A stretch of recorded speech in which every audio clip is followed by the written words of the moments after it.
大家好，这里是一期数学课，我们让学习变得简单快乐。继上个视频，我们以物理建模分析最速降线，今天我们使用变分法，也就是泛函分析，以数学方法求解最速降线问题。基本过程是：第一步，分析得到质点的总运动时间 t 的泛函表达式；第二步，计算泛函 t 的临界值，也就是最速降线的曲线方程，从而判定最速降线为何种曲线。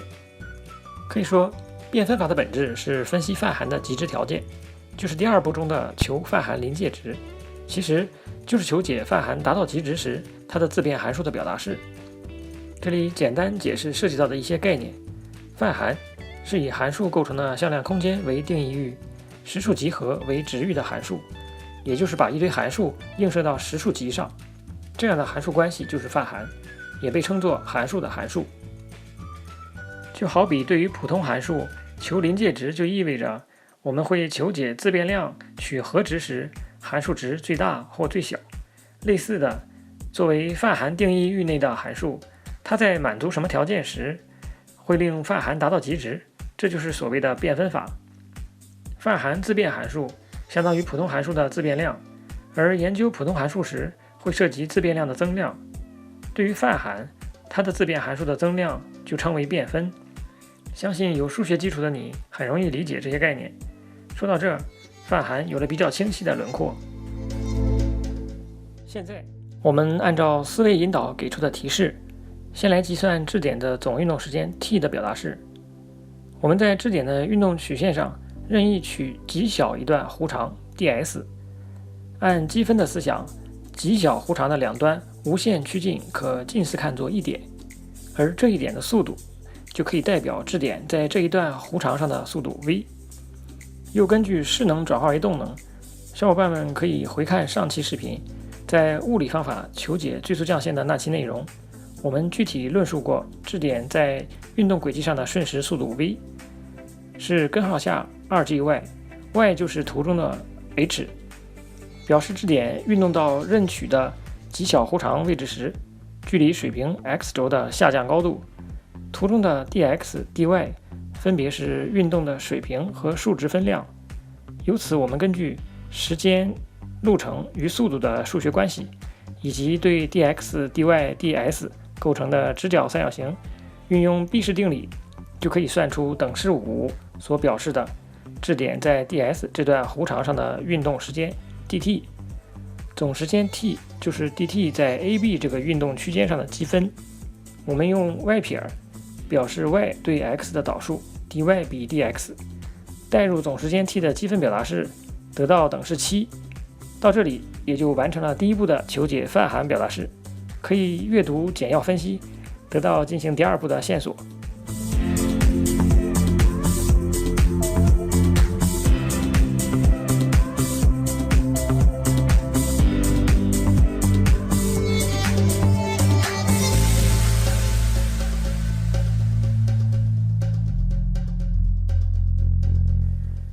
我们继续第二步，求解泛函临界值。在命题中，临界值就是最佳解泛函。刚才解出的 t 是一个积分泛函，这也是推导欧拉方程时会出现的经典形式。以后会单独做视频详细讲解欧拉方程的推导方法。欧拉方程是用来求解泛函极值函数，也就是临界值的方法，更是变分法的实现依据。准确来说，在泛函领域应该叫做欧拉拉格朗日方程，因为在流体力学、建筑学等领域还有其他形式的欧拉方程。为论述方便，这里简称为欧拉方程。我们现在已经得出 t 的泛函表达式，可以看出它对 x 的偏微分为0，所以适用于欧拉第二方程。即在本命题中，泛函积分 t 在取得极值时，有虚线标注的等式成立，也就是函数 f 代入后产生的关系式，其中的 f 是积分泛函 t 的被积函数。应用复合函数求导法则，整理虚线中的等式，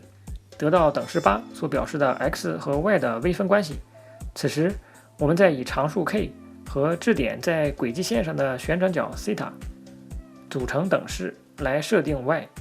这是一个关于 θ 的表达式，进而算出微分 dy， 又根据 dy dx 的关系解出 dx。两边积分后得到等式10中表示的 x， 联立 x、y 的表达式，解得泛含 t 的临界值曲线方程，这就是摆线方程。至此，我们已经使用物理和数学两种方式解答了最速降线问题。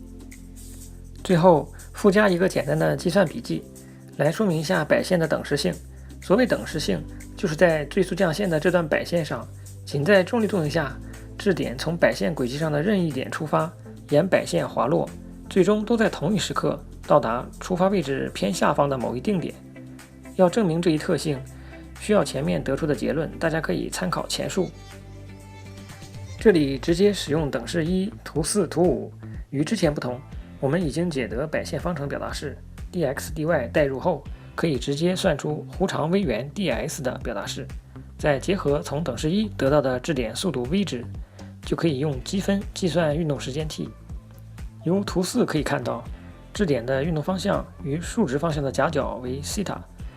而从 t 的表达式可以看出，总的运动时间就是一个常量沿着西塔的积分。由摆线的定义结合图4可以知道，西塔的变化范围是0到派。分析后计算得出时间 t 的表达式是一个定值，因此运动时间跟质点的初始位置无关，质点从任何位置开始滑落，都经过固定时间到达终点，即等式性得证。最速降线问题之所以经典，是因为17世纪几位大神的智力博弈，重塑了科学家们研究宇宙运行规律的思维体系，以泛函和最小作用量为衍生思想，奠定了日后相对论、量子场论等众多领域的理论基础和研究方向。一息数学用2个视频简要阐述了对于最速降线问题在物理和数学2个层面的分析方法、证明过程，也有补充说明摆线等式性的数学验证。想想伽利略真就是传说，理论靠猜，验证靠想，塔上扔铁球，家里看星星。就这样收放自如地引着后人认识了世界，认识了自己。凡世间万物，唯有经历过才会领悟到。希望一息课堂会让你觉得学习很快乐，因为你的为什么会在这里找到答案。